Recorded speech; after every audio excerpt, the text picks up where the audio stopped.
qu'il y a de plus difficile, c'est de créer de la vie. Et la vie, c'est un peu comme de la musique, il faut que tout le monde se sente un peu libre. Toute histoire est politique. Un rire dans une salle, ça vaut tout, ça vaut tout.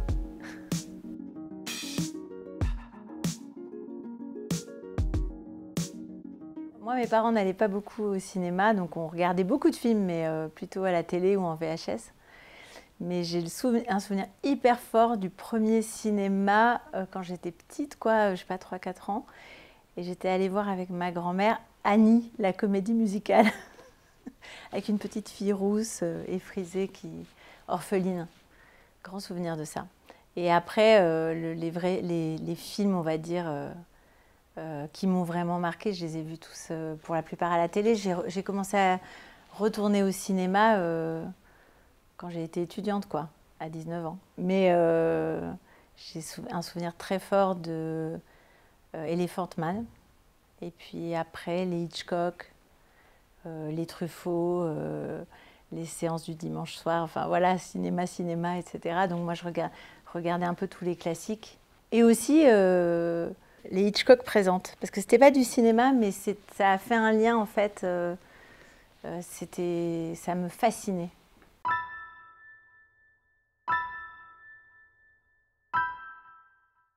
Quand j'ai commencé dans ce métier, j'ai pas pu accéder aux écoles parce que j'étais peut-être pas assez scolaire et effectivement d'un milieu où l'école privée c'était impossible et déjà j'habitais à Toulouse et mes parents n'avaient pas du tout les moyens de me payer une école privée.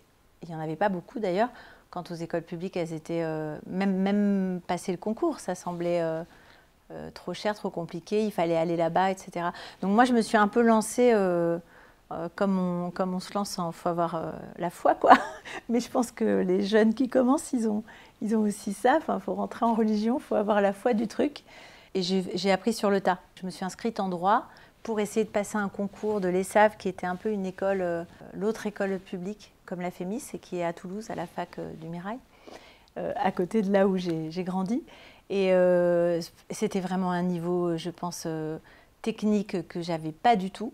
Donc j'ai pas pu passer ce concours, mais j'ai fait 2 années de droit et en même temps j'ai fait du bénévolat. Enfin, je suis allée me pointer dans une association qui s'appelait Séquence Court-Métrage, qui faisait un festival chaque année à Toulouse de court-métrage. Et c'était vraiment génial d'apprendre avec des gens qui étaient tous des bénévoles à voir des films, des cours, à en discuter, ensuite à accueillir, organiser. Bon, on était les petits jeunes qui trimballaient les invités. Et ça m'a permis, moi, de poser beaucoup de questions aux réalisateurs, et puis surtout de me dire « Ah, mais c'est des gens normaux. On peut faire ça vraiment, quoi. » Parce qu'avant, pour moi, c'était Hollywood, les Marilyn, enfin, c'était lointain, c'était impossible. Et puis, il y a eu évidemment l'option cinéma qui m'a fait comprendre que je voulais faire ça. Donc, c'est pas comme si personne ne m'avait rien enseigné, au contraire. Mais du coup, j'ai décidé de monter à Paris parce que ça me semblait être le truc. Voilà, comme un Rastignac ou je sais pas quoi. Mais, et à Paris, j'ai réussi, à force de rencontrer des gens qui étaient un peu scénaristes et tout ça. Et j'ai pu faire mes débuts sur une série jeunesse pour la télévision, pour France 2, à l'époque où ils faisaient beaucoup de séries jeunesse. Et j'ai un peu appris comme ça, quoi. Ils prenaient des débutants parce que c'était pour raconter des histoires d'adolescents. Et on n'était pas loin de l'adolescence, donc voilà, j'avais 22 ans, 23 ans. Et ça a commencé comme ça, c'était très formateur parce que je manquais énormément de confiance en moi. Donc le fait d'avoir des contraintes, des personnages qui étaient écrits, ah oui, il faut que ça dure 26 minutes, qu'il y ait 3... ça m'a permis d'explorer mes désirs d'écriture.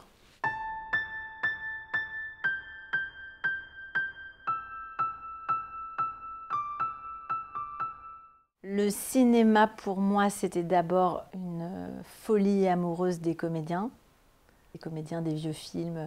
Et ensuite, réaliser en grandissant qu'il y avait des réalisateurs derrière, qu'il y avait des métiers. Et oui, bien sûr, il y avait l'écriture. Moi, ça me semble toujours lié en un seul geste, c'est-à-dire avoir une idée, avoir des mots qui viennent ou avoir une image et la transformer en une histoire. Pour moi, c'est complètement lié. Donc au début, quand j'ai été que scénariste, j'enlève rien à la fonction de scénariste, mais disons que dans ma tête, c'était lié. Et quand je m'arrêtais, on va dire, à la fin du scénario et que c'était réalisé par d'autres, il m'est arrivé d'avoir pas mal de frustration parce que j'avais imaginé les scènes et quand je travaillais pour la télé, j'avais parfois... c'était dur de voir comment c'était fait, j'aurais pas fait pareil. Mais heureusement, j'ai aussi écrit des films que j'ai pas réalisés en étant consciente que je le ferais pas et en travaillant au service d'autres réalisateurs qui ont fait des trucs merveilleux que j'imaginais pas du tout. Donc, mais pour moi, quand même, dès le début, c'était lié, oui. Moi, j'écris toujours quand même avec passion. Et ça me faisait ça vraiment pour la télé. Il y avait des gens qui me disaient « Ah oui, mais c'est alimentaire ». Moi, j'ai écrit 50 épisodes de Cœur Océan. Je ne l'ai jamais fait de façon alimentaire. Pour moi, c'était... je m'imaginais les personnages et tout ça. Je ne me voyais pas, en fait, avoir une espèce de cynisme ou de... Pour moi, l'écriture, c'est forcément total. Alors, on sait qu'on ne va peut-être pas faire un chef-d'œuvre, on sait que c'est du flux, mais néanmoins, on en rêvait totalement. Sinon, je ne vois pas trop l'intérêt. J'ai jamais réussi à décaler comme ça, à me dire j'écris ça pour gagner des sous et tel autre truc, je le fais. Donc, pour moi, quand j'accompagne un réalisateur ou une réalisatrice, je sais que je viens avec souvent une histoire que ce metteur en scène m'a un peu racontée, même si parfois c'est une phrase ou parfois c'est 10 pages. Il y a une idée. C'est comme un voyage, d'essayer de rentrer dans sa tête, de voir, parce qu'on sait aussi que quand on écrit soi-même pour réaliser son film, on a une vision très forte, un fantasme de quelque chose, et en même temps beaucoup d'empêchements. Parfois on se sent complètement bloqué, on est perdu, et donc quand on est co-scénariste pour quelqu'un, on essaye d'avoir des idées pour l'autre, qui conviennent à l'autre. Donc on rentre dans un univers, ça c'est génial parce qu'on se décentre complètement. Et aussi, je pense qu'on est là quand même pour débloquer quelqu'un. Quand j'ai écrit il y a quelques années avec Thomas Lilti, je me retrouvais plongée dans le médical alors que je suis complètement hypocondriaque.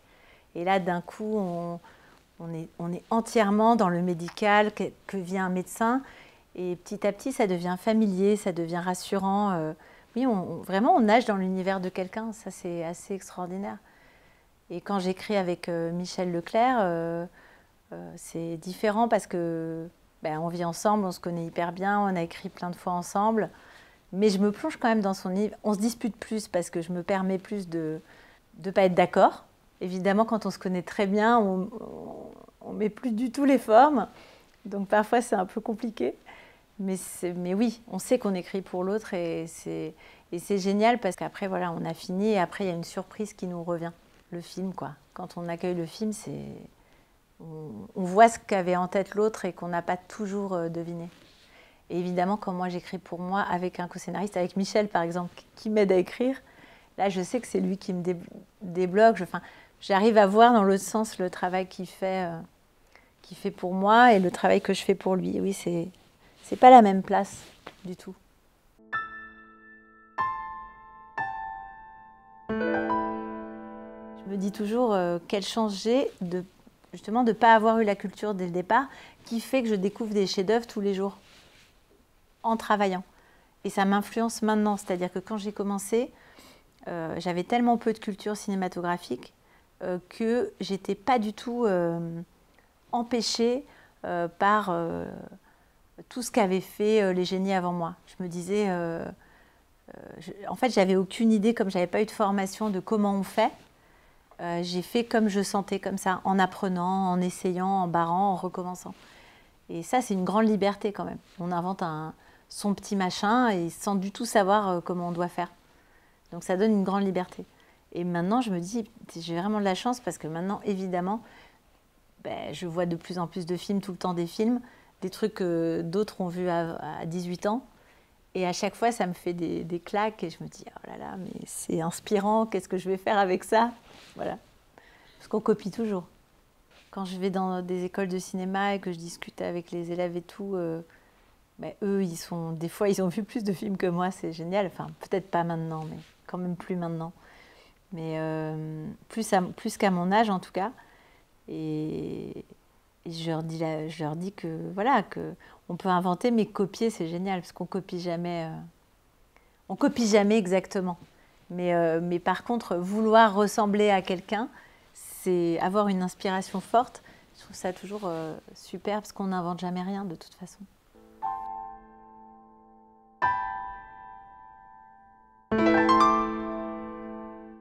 C'est une industrie, le cinéma, donc on n'a pas toujours tout le temps le choix. C'est une vraie tension dramatique. Enfin, c'est une vraie tension de la fabrication, de se dire avec qui on va tourner un film, parce qu'on sait que le budget et l'argent que vont mettre les investisseurs dépend du casting qu'on a choisi. Donc il y a toujours beaucoup de tension autour de ça, entre les producteurs et les réalisateurs. On sait qu'on n'est pas tout à fait libre. Des fois, on rencontre son double, l'être qu'on a le plus envie de filmer pour un court-métrage, et puis on nous dit de ne pas le prendre pour le long-métrage. Ça, c'est des choses qui arrivent à tous les réalisateurs. Et c'est un peu une lutte de travailler avec les gens qu'on aime, les gens qu'on veut. En même temps, c'est super de rencontrer des acteurs confirmés qu'on n'aurait pas rencontrés autrement. Enfin, pour moi, c'est super important d'avoir un élan amoureux, un élan d'amour pour les comédiens que je vais filmer. Parce que je pense qu'il faut les aimer, il faut être intéressé, il faut être passionné par eux, il faut qu'il se passe quelque chose, il faut qu'il y ait un truc qui se parle entre... En tout cas, moi, quand j'ai commencé mon premier court-métrage, j'ai fait des essais et puis j'ai vu 10 comédiennes, j'avais l'impression que mon texte était merdique. Et les comédiennes jouaient très bien, c'est pas ça. C'est juste que ça ne s'était pas rencontré. C'est pas qu'elles étaient mauvaises. Et tout d'un coup, quand Vima Laponce est arrivée, je me suis dit, ah là là, ça y est, je peux le faire, ce film. Parce qu'elle a incarné quelque chose. Donc c'est quand même quelqu'un qui arrive, qui vient avec son corps, avec son énergie, avec sa voix, et qui nous donne son corps, parce qu'elle nous prête l'incarnation du film entier. Et pour moi, le film n'existe pas tant que le comédien n'arrive pas. Donc oui, c'est sûr que c'est hyper important. Enfin, pour moi, c'est... La chose la plus importante, c'est ça, c'est d'aimer ses comédiens. Et évidemment que c'est pas toujours si rose, en fait. On ne peut pas toujours... On peut avoir un élan du cœur pour un comédien, et puis sur le plateau, ça devient très compliqué, ça se passe mal, y a un désamour. Et c'est pas pour ça que c'est pas intéressant.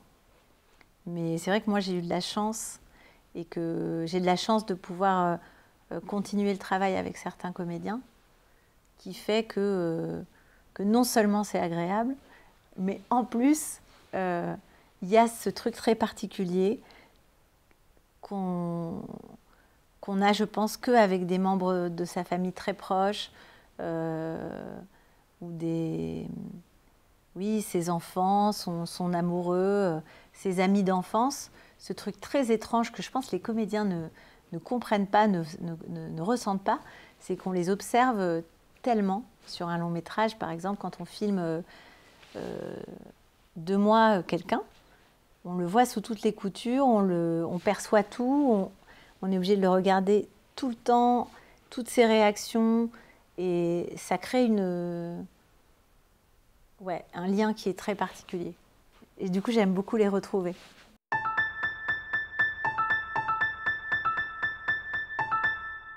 Ramzy Bedia, pour moi, ça a toujours été un comédien extraordinaire. Je ne ressens pas que j'ai le pouvoir de la réalisatrice qui fait qu'il est génial dans mon film, même si je le trouve super. Enfin, je l'aime d'amour et j'adore le filmer. Maintenant, pour moi, il est tout le temps extraordinaire. C'est un grand comédien. Et je crois qu'on l'a vu dans beaucoup de choses où c'était un grand comédien, mais il est tellement prolixe, c'est-à-dire qu'il tourne tout le temps. Il a ce truc de cinéma très populaire et ce truc d'absence totale de snobisme. Donc il va passer d'un truc gaguesque à un truc plus sérieux. Puis il se trouve que souvent les films un peu plus sérieux qu'il a fait n'ont pas été beaucoup vus. Et du coup, il arrive. Enfin, on a toujours cette image de Ramzy comme justement d'un acteur comique super, mais on n'a pas assez l'image de Ramzy d'abord d'un grand acteur, un grand acteur dramatique aussi parce qu'il génère énormément d'émotions, de tensions aussi, et puis il est beau. Et ça, je crois qu'on n'a pas cette image tout le temps de Ramzy, alors que pour moi, enfin, dès que je l'ai vu, je me suis dit, ouais, il est magnifique, il a un corps, une présence que pas beaucoup d'acteurs français ont. Parce que les acteurs, enfin, la tradition des acteurs français que j'adore, mais c'est beaucoup plus des boys next door, j'ai l'impression. Il n'y a pas ce côté physique, massif, viril. Et lui, il a ça. Et on ne le filme pas forcément comme ça. Et c'est vrai que, tout simplement, je pense que c'est un regard. C'est vrai que quand on aime un comédien, on a envie on le regarde bien et on a envie de le mettre en valeur. En tout cas, moi, Ramzy m'a toujours donné envie de lui écrire quelque chose. Et j'ai toujours eu envie de lui écrire des choses où on le voit différemment. Parce que dès qu'on le connaît, on ressent aussi tout ce qu'il ne donne pas forcément toujours. Parce que c'est présent. Il a une gravité, il a une intensité. Évidemment que dans le registre très comique, il l'abandonne. Mais comme souvent les grands clowns ont aussi une face, une part plus sombre ou plus grave.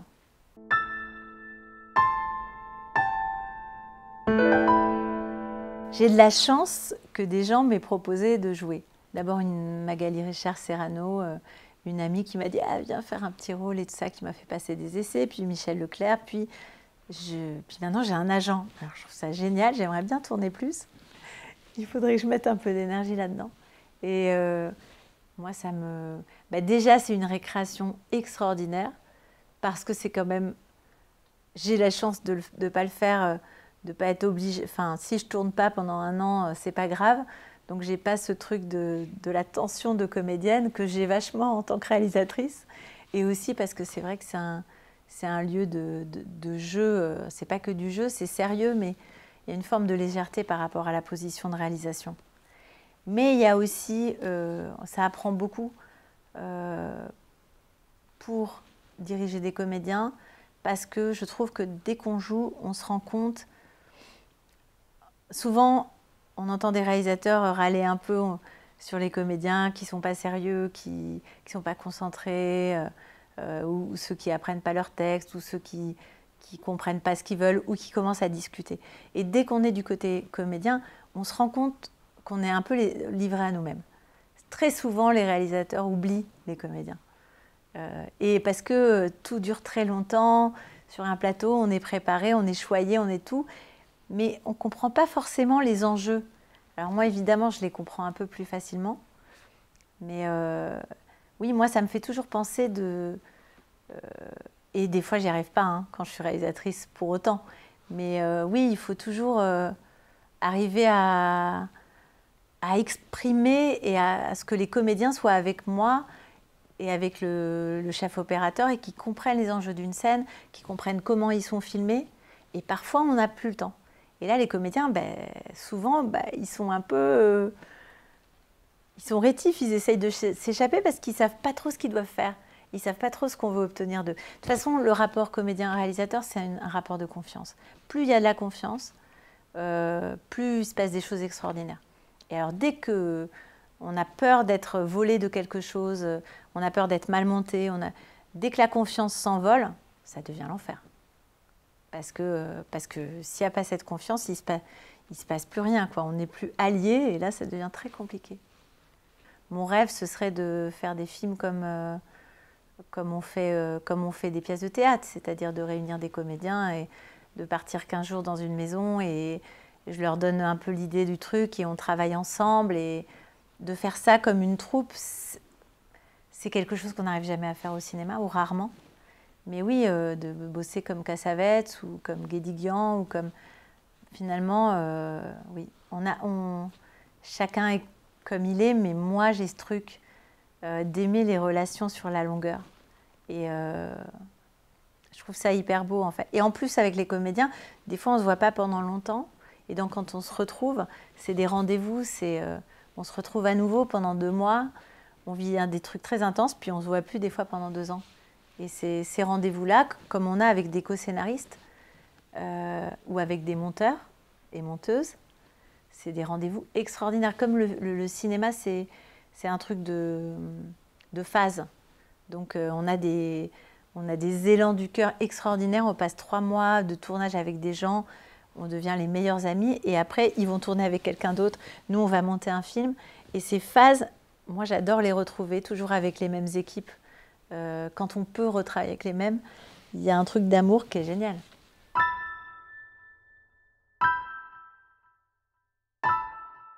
C'est sûr que le cinéma, c'est un regard. Donc, plus il y a des regards différents, et plus il y a des subjectivités différentes, et plus c'est intéressant.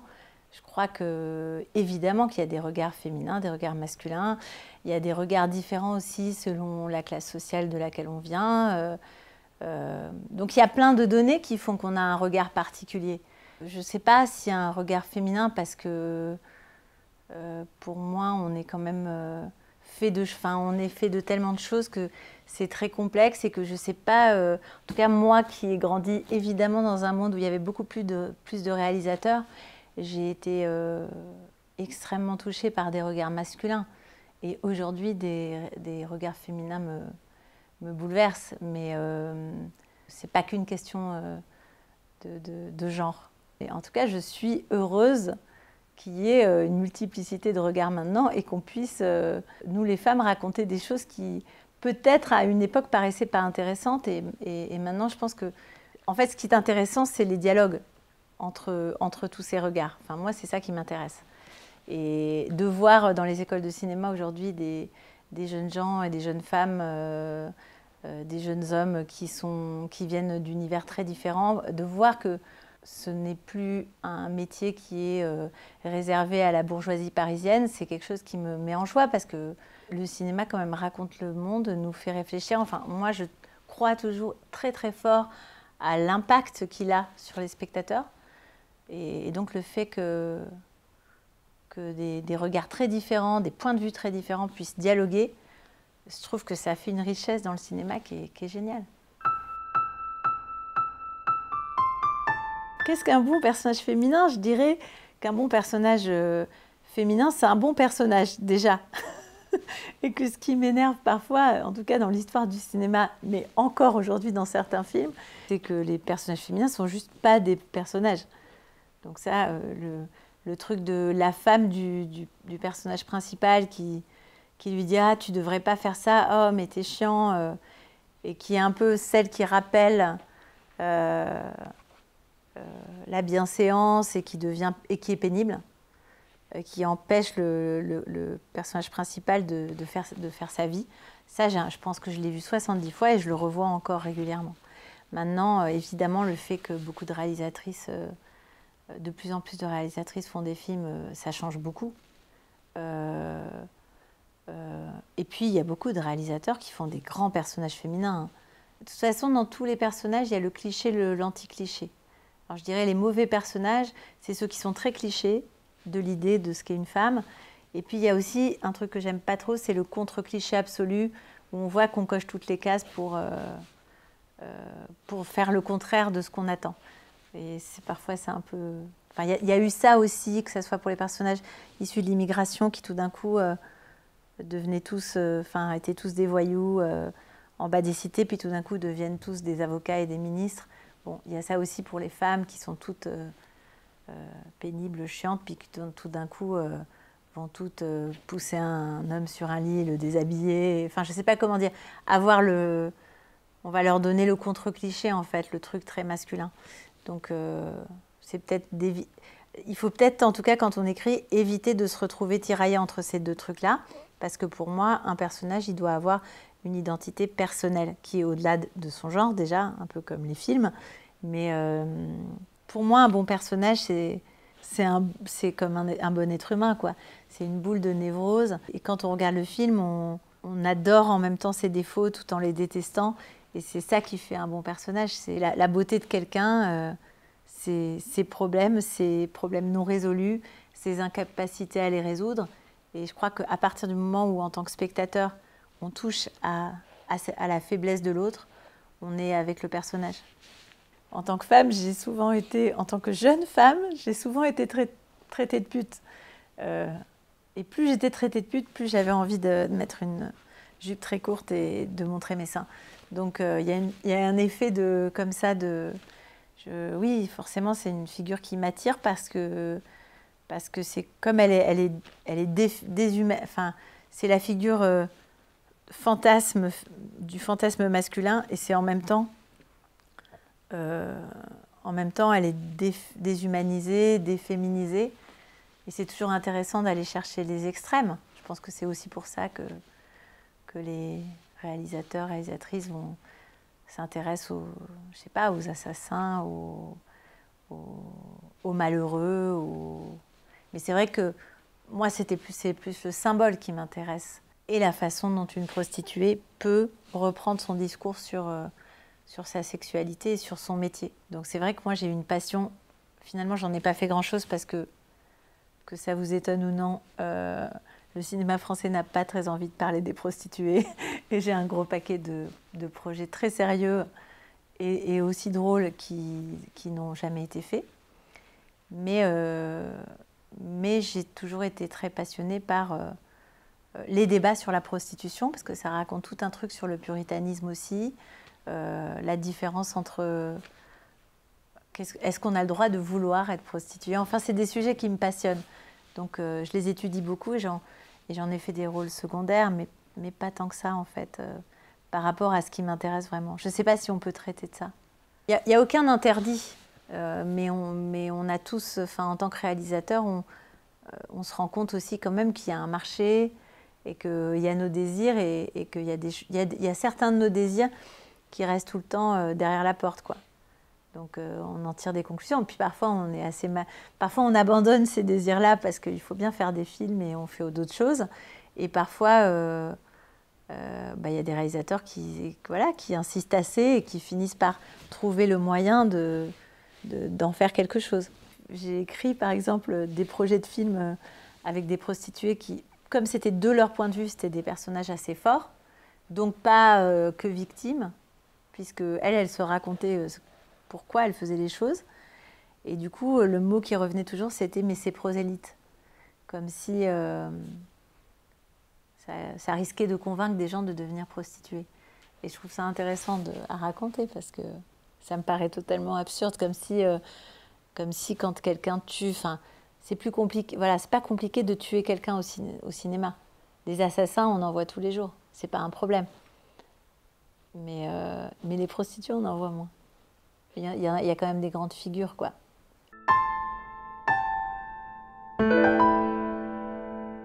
Le cinéma, pour moi, est en prise directe avec le monde. C'est très compliqué. D'ailleurs, c'est pour ça que parfois, quand on est réalisateur, le temps que mettent les projets à se faire complexifie les choses, parce que je pense vraiment que les désirs de cinéma, un désir de film, il vient beaucoup par rapport à des obsessions qu'on a, des obsessions du moment, des dialogues, des conflits en fait, parfois des conflits internes. Et on voit bien qu'aujourd'hui, on est trimballé de tension en tension, et collectives. Alors il y a les tensions collectives, les tensions individuelles là-dedans. Et moi, c'est vrai que ça génère des désirs de film. Après, il y a les choses qu'on veut traiter depuis longtemps, les figures qui nous marquent. Mais il y a aussi ce qu'on vit tous les jours en France. J'aimerais bien un jour tourner avec des acteurs étrangers, tourner ailleurs, mais je ne sais pas si je pourrais. On ne sait jamais vraiment si on pourrait. Parce qu'on est quand même d'un endroit, et dans cet endroit, on a un regard. Et c'est ça qui est intéressant. Et puis après, pour moi, la comédie, est provoqué par le fait qu'on raconte une histoire triste. C'est-à-dire que si on raconte une histoire triste, si on raconte de l'angoisse, c'est mieux quand c'est drôle. Et ça devient forcément drôle parce que ouais, c'est des... Enfin, la comédie, ça m'intéresse comme ça. Ça ne m'intéresse pas autrement. Forcément, les histoires, elles sont toujours tragiques. Et politiques, forcément. Mais moi, je crois que toute histoire est politique. C'est obligatoire parce qu'on est des animaux politiques, parce qu'on est des animaux sociaux. Et que donc, quand on regarde quelque chose, qu'on le filme, bah, le simple langage cinématographique, le fait de filmer quelqu'un là ou de le filmer là, ou de le filmer par en dessous, ça raconte déjà quelque chose sur la personne qu'on regarde. Donc un montage, donc un choix de... En fait, tous les choix sont politiques. Quand on écrit un scénario, on se rend compte qu'il y a une analyse potentielle politique de ce qu'on écrit. Et ne pas le savoir, c'est passer à côté de quelque chose. Il faut juste en être conscient. Et après, il faut aussi se libérer de ça parce que, oui, on a des choses à dire, mais un film n'est pas un tract politique, c'est plutôt un espèce de jet de questions, de dialogue avec un public. Voilà, c'est une envie de dire quelque chose, de montrer des personnages peut-être qu'on n'a pas vus. Et ensuite, moi, ce que j'aime bien aussi avec la comédie, et avec la comédie politique, sociale, c'est que c'est cette espèce de rythme. C'est-à-dire qu'on essaye de faire des comédies. Je sais que ça, on a ça en commun, Michel et moi, même si nos sujets ne sont pas toujours les mêmes. Mais il y a l'idée d'un rythme dans le scénario et dans la façon de tourner qui fait que, normalement, le spectateur passe par tout un tas de surprises, ne comprend pas vraiment ce qu'il voit. Et on essaye de le mettre dans une situation où il n'a pas le temps de réfléchir. Alors qu'il y a beaucoup de films où quand des plans durent longtemps, quand les films sont peut-être plus tristes et plus lents, c'est un cinéma que j'aime aussi, mais c'est un cinéma où où le spectateur réfléchit pendant qu'il regarde.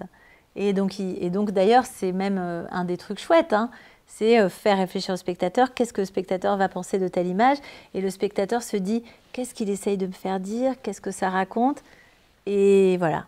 Nous, quand on fait une comédie politique, c'est vraiment le contraire. C'est tu ris, tu pleures, tu ris, tu pleures, mais si tu réfléchis, c'est que après, quand tu rentres chez toi. Pour moi, on ne doit pas réfléchir pendant. J'aime bien cette idée de fausse confusion, c'est-à-dire de remplir beaucoup le film, qui galope vraiment, et qu'ensuite, quand on sort, on se dit « Ah ouais, ça parle de ça », et on a envie de débattre. Plus on fait des films et plus les comédiens voient ce qu'on a fait avant et ils ont envie de venir. Donc c'est assez extraordinaire d'avoir l'occasion de travailler avec des comédiens très professionnels, qui ont une expérience de fou et qui acceptent de venir dans des seconds rôles. Mais parfois, des comédiens qui n'ont jamais joué de leur vie peuvent faire des seconds rôles extraordinaires aussi. Ce qui est génial, c'est de travailler avec une directrice de casting, de réfléchir à ça.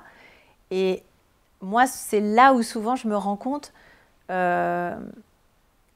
que des personnages, c'est 2 lignes. Je veux dire, quand on écrit pendant des années un scénario, on travaille beaucoup les personnages principaux. On ne peut pas nourrir tout.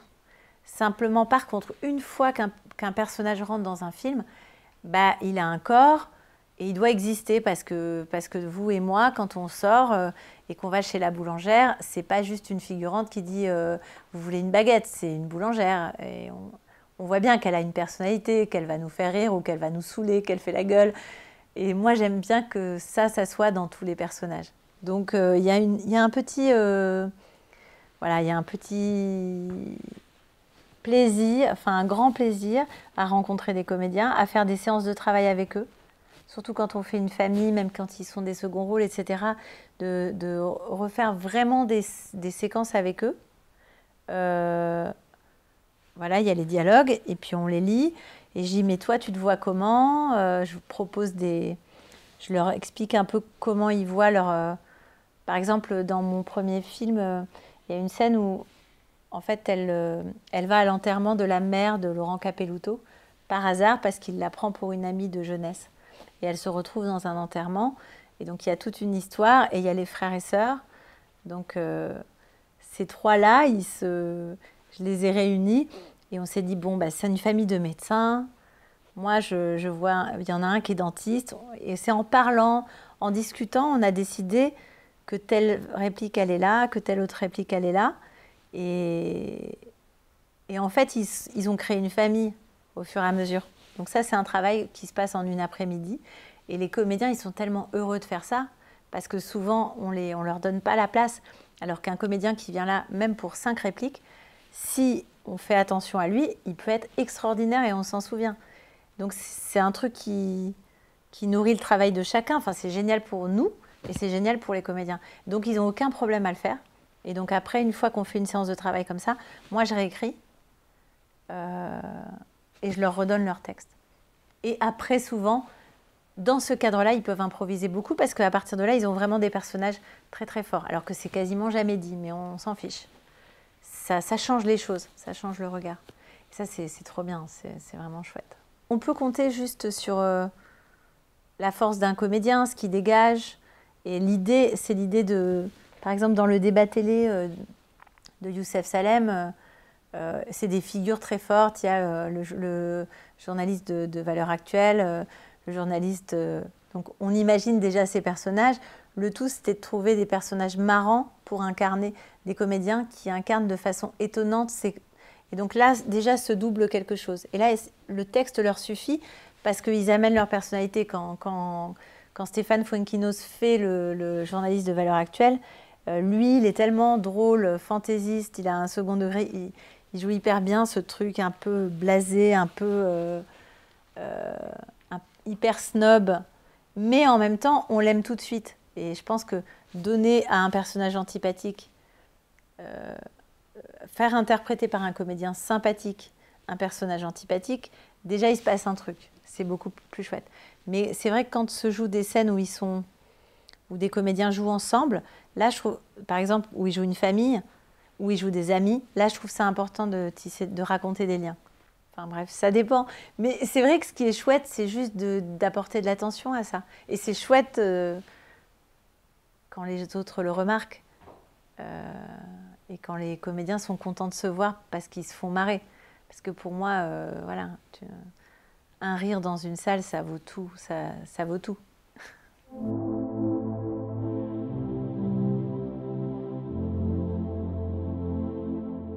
Moi, mon rapport à la musique, il est complètement contrarié. C'est vraiment un rapport de passion inatteignable. Donc je rêvais de musique et la musique est très présente dans tous mes films, même l'instrument piano, etc.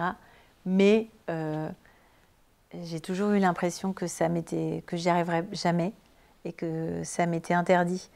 Donc il y a une espèce de frustration et de fort désir que je trouve intéressant de nourrir.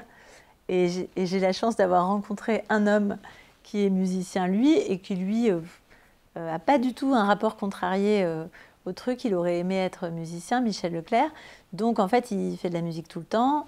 Et assez vite, il m'a dit, bah, viens, on fait un groupe. Quand il s'est séparé de son deuxième groupe, il m'a dit, viens, on fait un groupe. Et j'ai commencé à chanter et à faire ce que je pensais ne pas pouvoir faire parce que je me sentais chantant faux, avec trop peu de technique et trop d'angoisse liée à ça. Et donc je trouve ça assez génial. Et pour moi, le lien, bien sûr, c'est la vie en fait. La musique, c'est bien quand on s'oublie.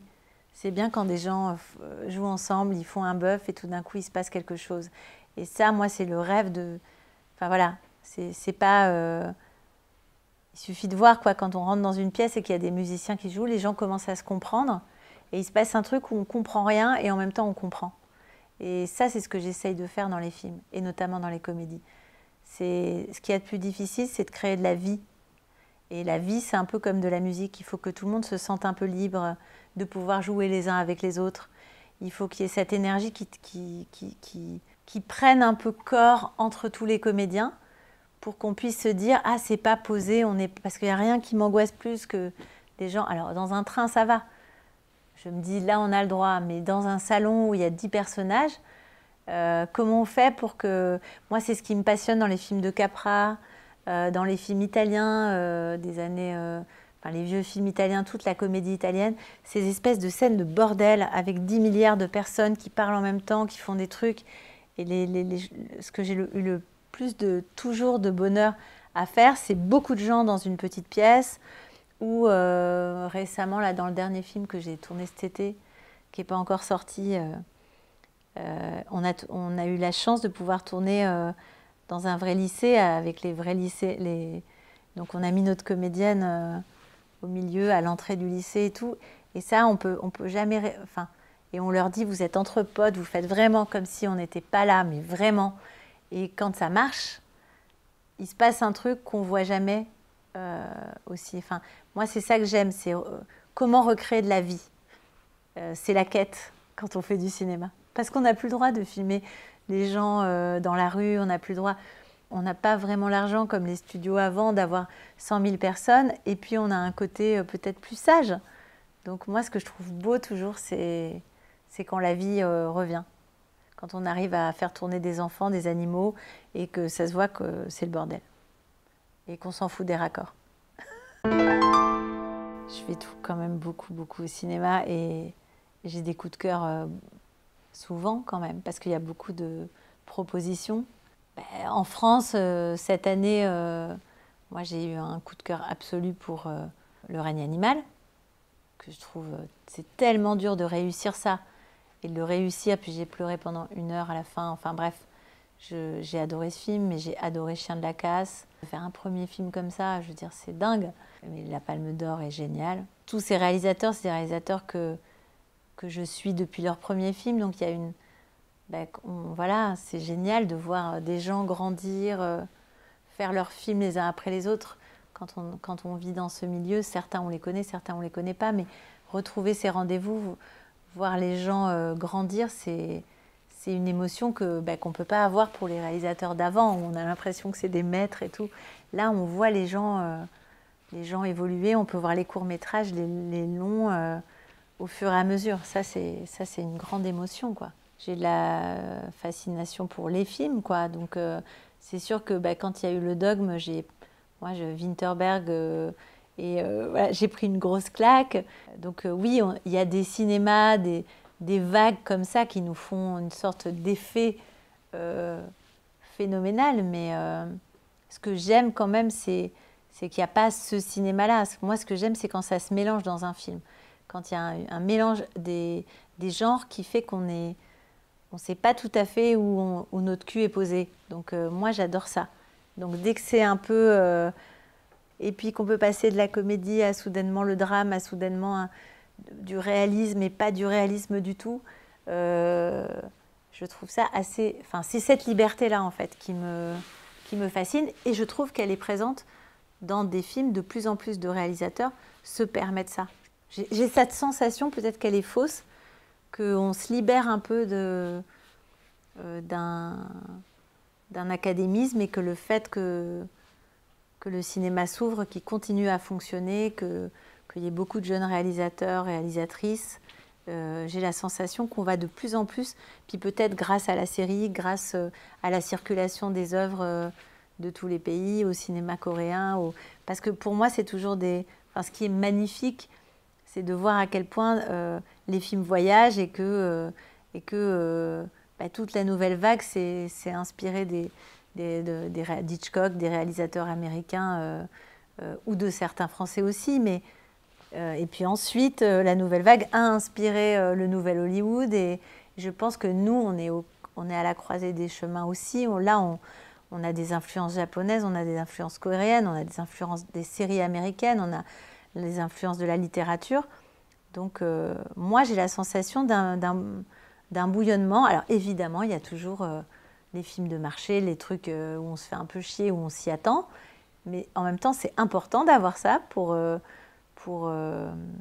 parce que voilà, et puis parce que mon fils, il est allé voir avant de s'intéresser à d'autres films, il est allé voir des Marvel, moi, je suis pour qu'il y ait ce cinéma qui, des fois, d'ailleurs, est super, ou des comédies françaises. C'est ce que je regardais à la télé quand j'étais petite. Donc, c'est important qu'il y ait ça. Mais j'avais l'impression qu'on a toujours peur que les prototypes disparaissent. Et ces derniers temps, j'ai l'impression inverse, j'ai l'impression qu'on est de plus en plus dans le prototype.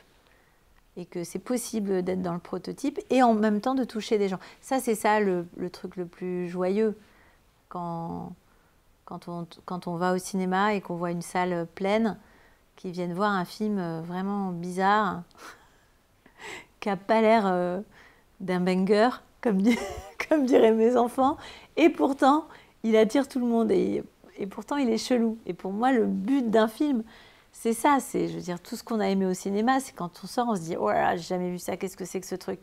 On ne sait pas trop si c'est... Ben ouais, c'est bizarre, c'est ce que doit être le cinéma, c'est un prototype. Et pourtant, on est inspiré par d'autres, on se copie et tout, mais à la fin, il doit y avoir de multiples influences, et la personnalité du réalisateur, et les échecs et les réussites, parce que les films, ils sont aussi faits de ça. Hein. On se cogne à la réalité, et il y a des scènes qu'on réussit 10 fois mieux que ce qu'on aurait rêvé, des scènes qu'on rate complètement, du coup on change le montage, enfin, voilà, c'est de l'artisanat aussi. Et voir qu'il y a des films qui sont réussis, qui sont bizarres et qui plaisent aux gens, ça, je trouve ça très joyeux. Et il y en a plein.